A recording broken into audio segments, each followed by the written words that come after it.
All right, let's dive in. You guys sent in some really cool stuff for us to dig into this time. Yeah, it's a pretty interesting mix. We've got excerpts from a book on strategy, some historical stories, even a powerful image, uh, an arrow hitting a target. And it's all about concentration. It really is. It's amazing how all these different sources, from different times and places, all come back to this idea of focus, of really concentrating your energy. It's like it's fundamental to achieving, well, anything significant. Yeah, exactly. So let's jump right in with this strategy book. Okay. So this book talks about Law 23, and it basically says that you get way more done when you put all your effort into one promising area rather than, well, spreading yourself too thin trying to do a bunch of things at once. It's like, like a magnifying glass focusing sunlight. If you just kind of have it dispersed everywhere, it's just weak. Right. But when you focus all that light on one single point, it can burn through paper. Oh, wow, yeah. And it's the same with our efforts. That's a great analogy. And the cool thing is, the source material doesn't just tell us this, it actually shows us. Okay. It dives into these fascinating historical examples, like the story of the Kingdom of Wu in ancient China. Kingdom of Wu, yeah. It's kind of a cautionary tale, I'd say, for all time, really. Definitely. Because it shows how even a really powerful kingdom can just crumble if the leader loses focus and, tries to do too much at once. Exactly. So we have this King of Wu, and he's totally obsessed with, like, expanding his territory. He wants more, and ends up waging wars on, like, multiple fronts all at the same time. Oh, yeah. What happens? Well, let's just say that his enemies really learn a thing or two from him, but kind of in reverse. They realize that a divided attention, it's a surefire way to get in trouble. Yeah, it's like an open invitation. Exactly. So ultimately, the Kingdom of Wu collapses. Right. They were just stretched way too thin. Their resources were all over the place. Their defenses got weak. It's a really powerful lesson. It is. On the dangers of spreading yourself too thin, Yeah. and the importance of being strategic and choosing where to put your energy. Absolutely. So we see how a lack of focus can lead to disaster, even for a whole kingdom. But what about the flip side? Can focused effort actually, create an empire? Well, I think a perfect example of that would be Who are you thinking of? the Rothschild family. How about them? Oh, yeah, perfect example. The Rothschilds are like the textbook definition of how using strategic concentration can really build some incredible success.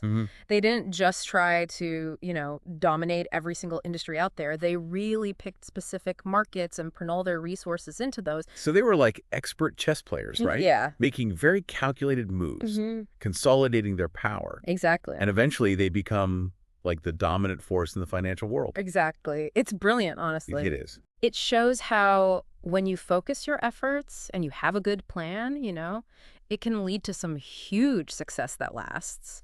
And I think the big takeaway is like knowing what you're good at, choosing your battles carefully, Right. and then going all in, just focusing your resources and energy to dominate that area that you chose. Okay, so we've got these ancient kingdoms, powerful financial dynasties. But let's bring things a little closer to home here. Sure. Think about your own life for a second. Your goals, your ambitions. Are you maybe spreading yourself too thin, trying to juggle too many things all at once? It's so easy to do that, though, especially nowadays, right? Yeah, it really is. There's so much information coming at us constantly. There's Yeah. always some new opportunity. It's like everyone wants our attention all the time. Right.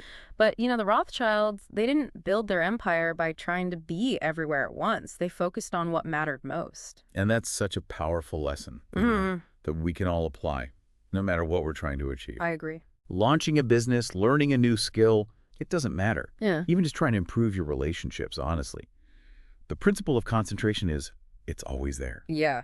It's about finding that one thing, the thing that really matters to you, and then cutting out everything else, the distractions, and then, just laser focus on that one thing. So now we want to talk about this historical figure who basically embodies this principle more than anyone else I can think of.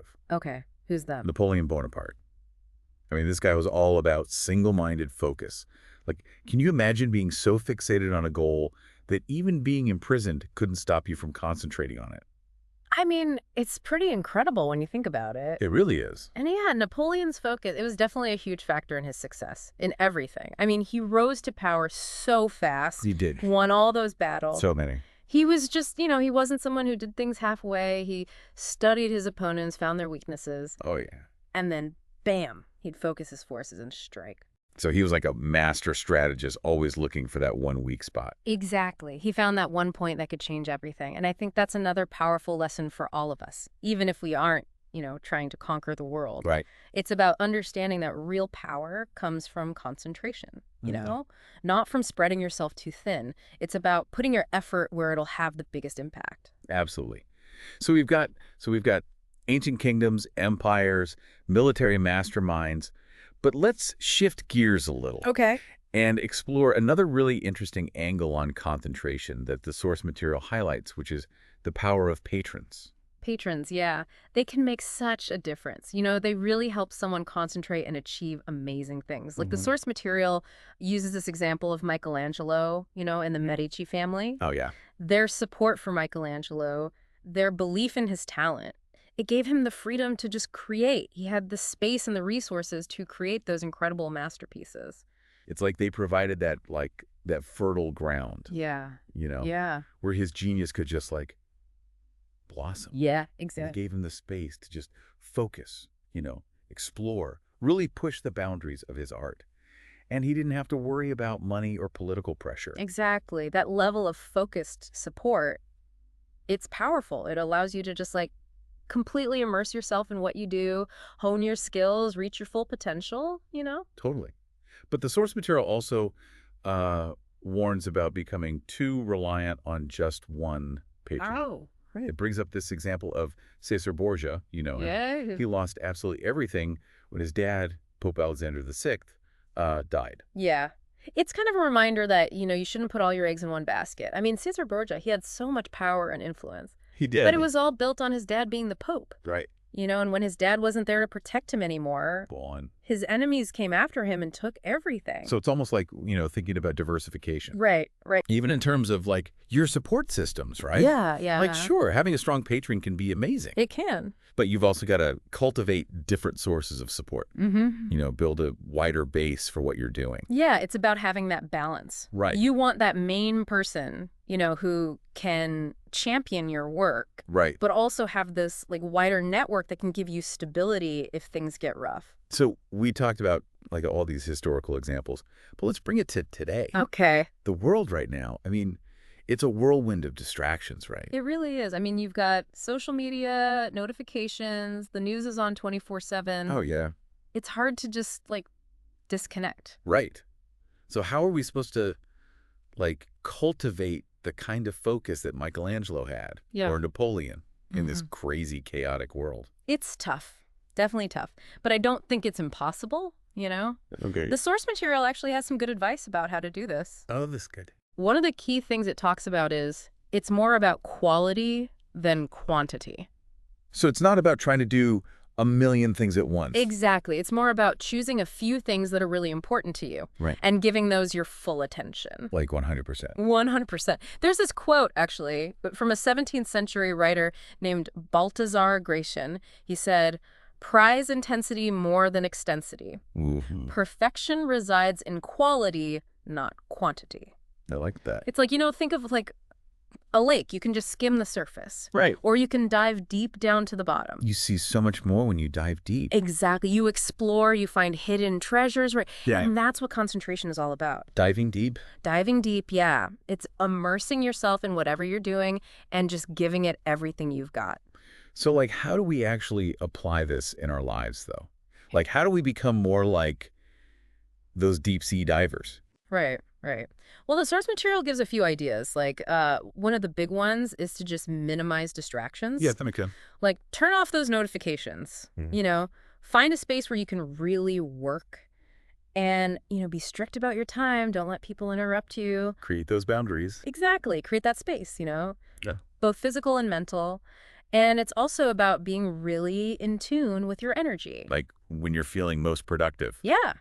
Pay attention to that and schedule your hardest tasks for those times. So it's about working smart, not just hard. Exactly. It's figuring out your rhythm, you Yeah. know, and then creating that space where you can really focus. So you're basically in control of your attention. Yeah. Instead of letting all that stuff in the world control you. This is all super insightful, but there's this one concept in the source material that I think we should touch on. Okay, what's that? It's the idea of reversal. Reversal. Yeah. It seems kind of counterintuitive. Yeah, how so? Well, the source material is saying that sometimes, spreading your energy around can actually be the better strategy. Oh, interesting. Yeah.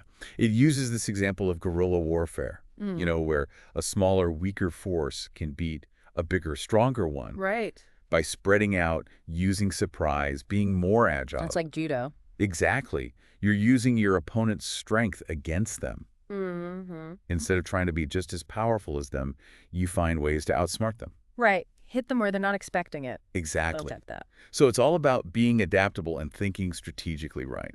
There isn't one right way to do things. Right. Sometimes you got to focus, and sometimes... You got to spread out. Right. It's about knowing what's going to work best in that situation and what resources you have. It's a good point. Yeah. It applies to everyone, whether you're leading an army or... Building a business. Exactly. Or just trying to get through your day. Life is a battlefield sometimes. It is. We've covered a lot today. We have. From ancient kingdoms to modern strategies, and it's pretty clear. Concentration, it's power. It is. But it's not just brute force, Yeah. It's about being smart and adaptable. Exactly. It's knowing when to focus, when to disperse your energy, and how to use your attention to make things happen, reach your goals, make a difference in the world. And now we get to the final part of our deep dive. We're going to talk about this figure who really embodied this principle in a remarkable way, Leonardo da Vinci. Da Vinci, okay. We're going to explore how this Renaissance man, known for all his different interests and talents, connected with this idea of concentration and what we can learn from his life. So here we are at the final part of our deep dive, and we've landed on this figure who just screams focused energy. Leonardo da Vinci. Yeah, Da Vinci. He's God. like the ultimate Renaissance man, right? Really? Painter, sculptor, architect, engineer. I mean, the list goes on and on. It does. But what's really amazing isn't just how many things he was into, but how good he was at all of them. Right. Like master level in every single one. Exactly. And the source material actually talks about this, Yeah.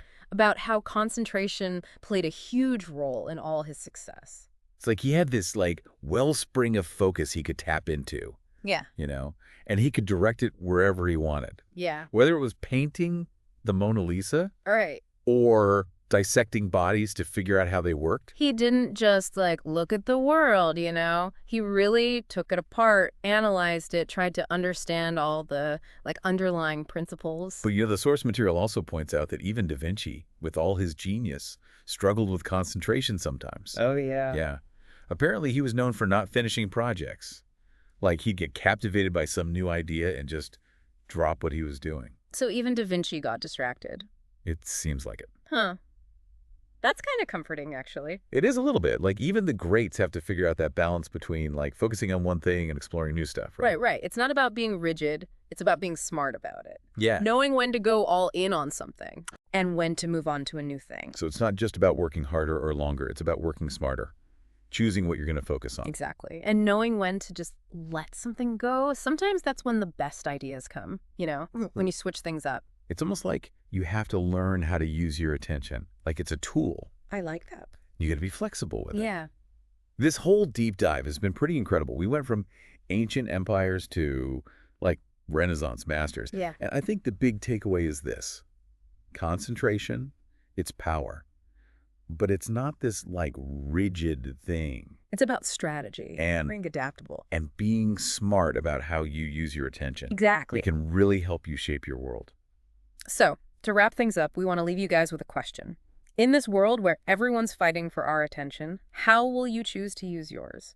What will you focus on? What will you create? Thanks for joining us on this deep dive, and until next time, keep exploring, keep learning, and most importantly, keep focusing on what matters to you.